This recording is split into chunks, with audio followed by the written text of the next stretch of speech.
Hello and welcome to Brave Talks. And today I'm joined by Martin Noble. I'm really happy that Martin's joined us today and is happy to have a chat with us about this topic. But as always, we ask our guests to introduce themselves. So Martin, who is Martin Noble? So I guess the simple answer is I'm CTO of XIO, so I'm in charge of all the sort of technology side of things. But I'm also a husband and a father of a 5-year-old daughter. But I guess under and behind all of that, I'm someone who I deal with stress and anxiety, and I've had in the past a period where that became too much, and it was obviously it's generally it's a sort of can be a stressful job being fairly senior, but there were periods where that's reached a point where it was affecting my ability to do my job, and that's where it kind of became a problem. Yeah. So when did you first realise that you were dealing with that? So I think it was about 12 years ago. So in a previous job, I was working for a TV broadcast manufacturer, so I was head of the support team there, and that was another kind of sort of high stress job where you're managing sort of customer problems all the time and managing a team, but also doing like on call out of hours things, so overnight and weekends and things like that. So it sort of all compounds. But I didn't really, I think, realize that it was a problem, and it just felt like it's a stressful job, so you just kind of go with it and deal with it until it suddenly sort of tipped over. And I was on the train going into London, going to a meeting with a client, with some other meeting up with some other members of the team, and I got into Paddington, and I couldn't get off the train, and literally I couldn't face stepping off the train onto the platform, and I had to just stay on the train and go back to Reading and go home. And it was just I couldn't understand, like I couldn't really work out what the problem was. It wasn't that particular meeting or anything like that. There were people that I knew. That it was effectively a friendly group that I was going to see, but talking about issues that are happening and those kind of things. But so the specific event wasn't, I don't think it was a problem, but it was just suddenly became like I literally can't face getting off this train. Um, and I was really lucky that my wife was really supportive, and my boss at the time, I had to kind of message saying I can't come to this meeting. I can't explain why, but I can't come. And they were amazing, and they basically said, go home, take what time you need, and we'll figure out what we need to do next. And so yeah, then I went to the GP and was effectively signed off for a period of time. But they were really supportive in kind of helping me deal with that. But that suddenly was the point where I became aware that it was more than just like normal to be stressed or that kind of thing, and that actually suddenly I couldn't do my job. I couldn't even face thinking about my job because there was almost like a mental block that I couldn't. If I sort of veered that way, it would just sort of bounce off and just go away from it. I had to just not do anything related to that. I mean, it's one of those things. It's quite complex subject, and it's very much tightly related to the career as well, and how you work. How has it affected or how has it impacted your career? Um, I think it's that kind of thing where now, having kind of got past that particular period, it's just a kind of constant companion type thing. Yeah. It's just the advantage is now that I'm aware that it can be a problem, and so I'm able to avoid it becoming detrimental to my job. So it's something that sort of I can feel, ups and downs and that kind of thing. But I haven't since then, fortunately, reached a point where it's tipped over into being problematic. And so I've kind of been able to sort of deal with things. But I think it is and always will be something that is there. But I'm now at least aware that it can become problematic, and it can go over it can sort of go over the edge into that place where I can't deal anymore, and at least then means that I can do things to stop myself getting there. And I guess I'm almost glad that it happened when it did, because at that point I didn't have a child. It was a less, I guess, less complicated from a life perspective, and the company I was working for were hugely supportive, and my family and everyone were able to kind of help me, and that meant that at least if it was going to happen, it happened in a way that meant that I could get through it and come out the other side and be able to kind of move on and go back to work and sort of integrate back into things and that kind of thing. Um, Whereas, potentially it could have happened at a time where it was much harder to deal with, or it had a much bigger impact on other things. So, I mean, you mentioned about the company being understanding. So, what sort of things did they do to help you?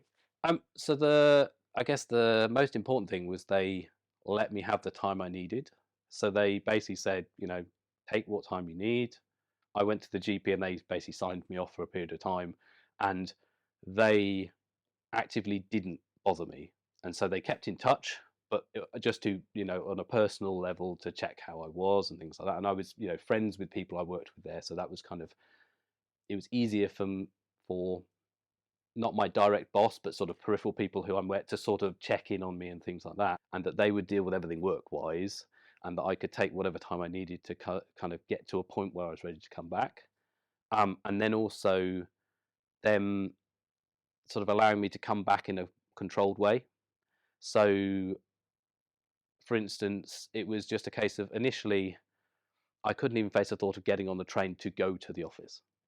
And so over time, it was just a case of, okay, what I'll do today is I will go to the station, I'll get off the train, I'll go to the other platform, and I'll go home again.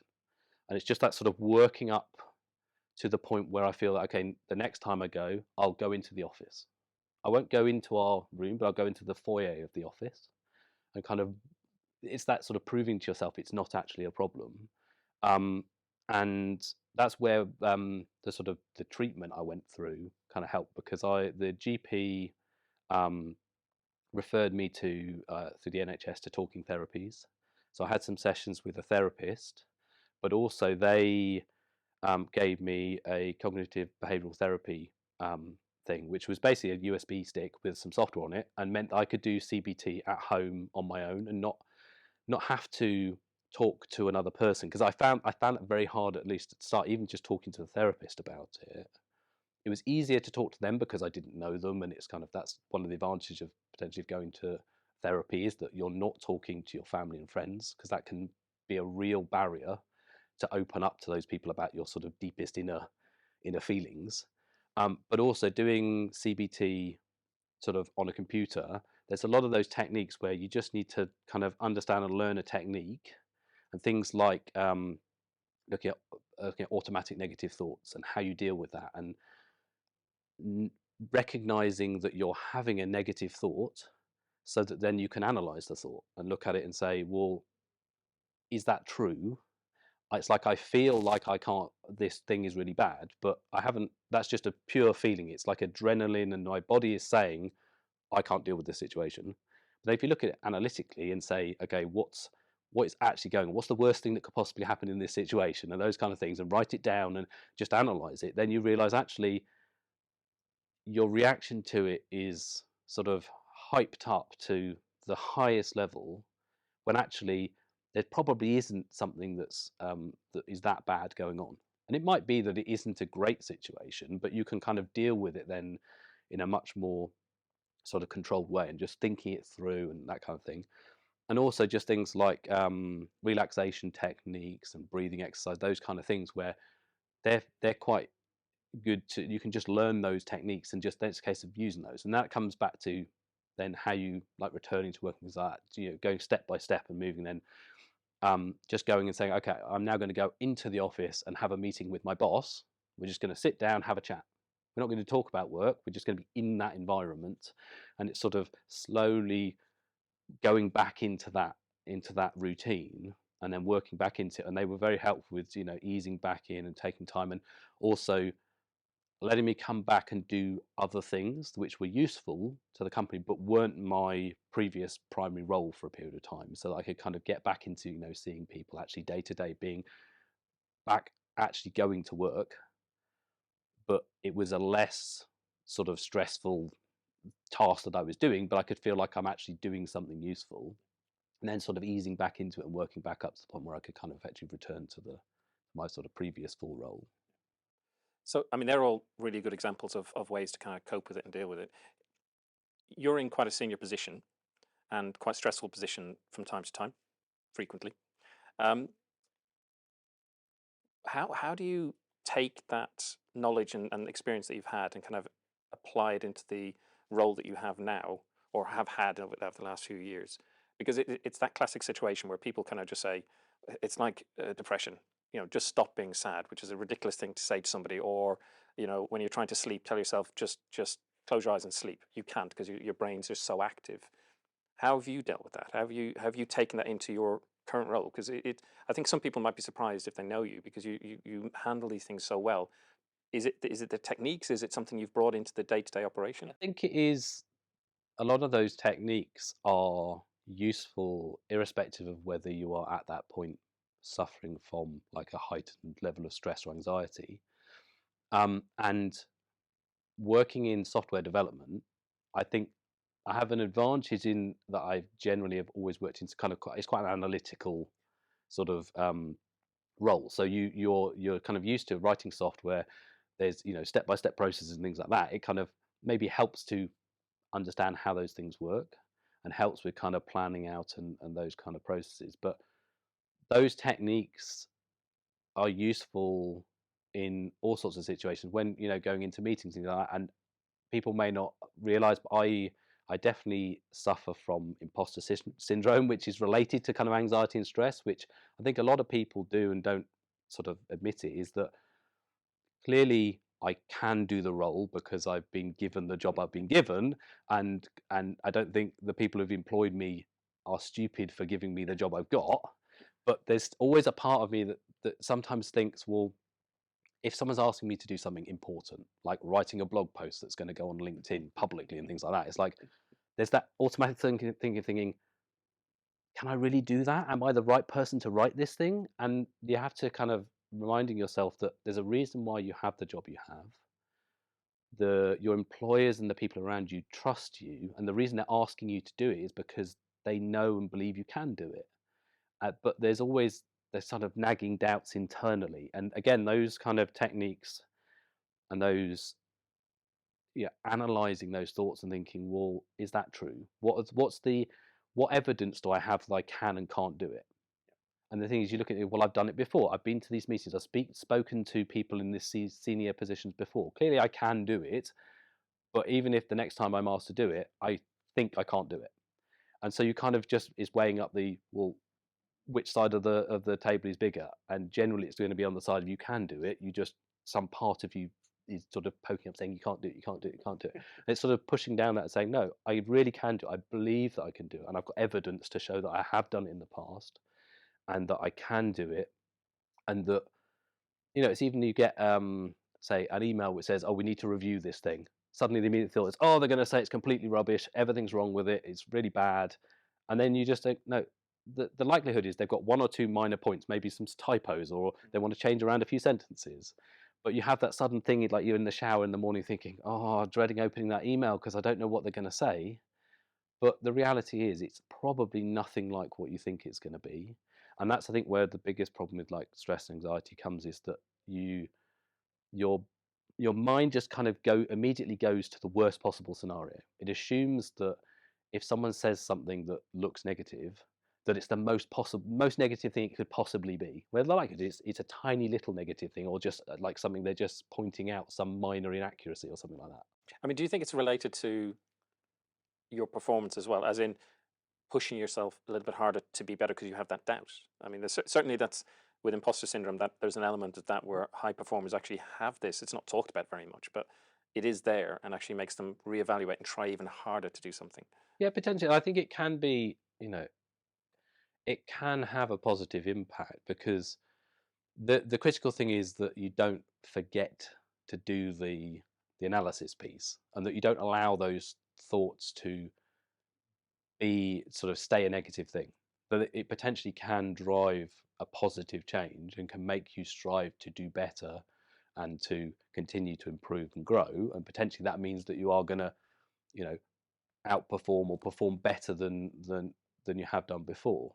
And the critical thing is having those techniques and having that toolkit to be able to say, okay, I'm not going to let these issues that have been a problem in the past, I'm not going to let them be a problem now, and I'm going to do everything I possibly can to sort of overcome that and make sure that if I'm feeling, tired, or like I can't be bothered to do something, that is knowing that that's a symptom of stress and anxiety, that it can has those effects on you, that it isn't necessarily that, like, it feels like my brain's going to explode and I'm like hyper stressed.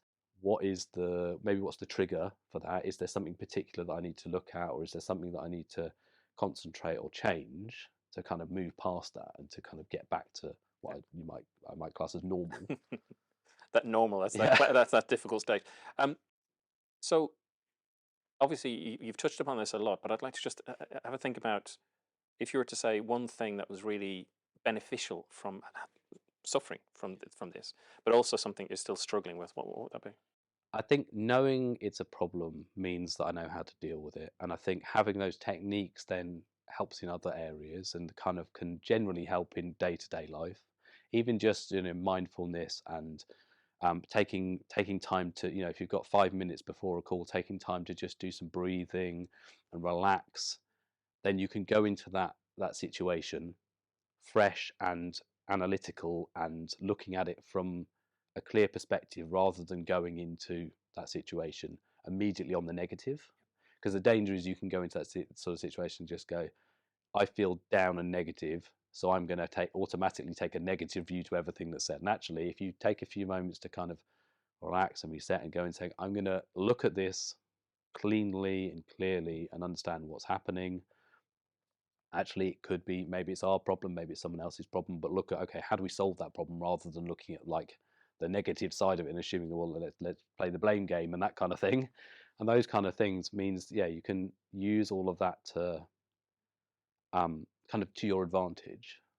And something that you're still struggling with that you haven't necessarily overcome? Generally, I still struggle um, with periods of feeling like down and sort of that things are starting to get on top, and I think that will always be something that I deal with.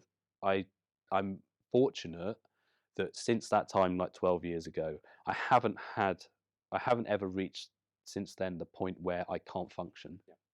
and I've been able to, even if I've got into a sort of a lower than ideal state, that I'm able to kind of recover from that, and maybe it's just taking stock or taking some time or speaking to someone about it, means that then actually I haven't tipped over into a sort of problematic kind of position.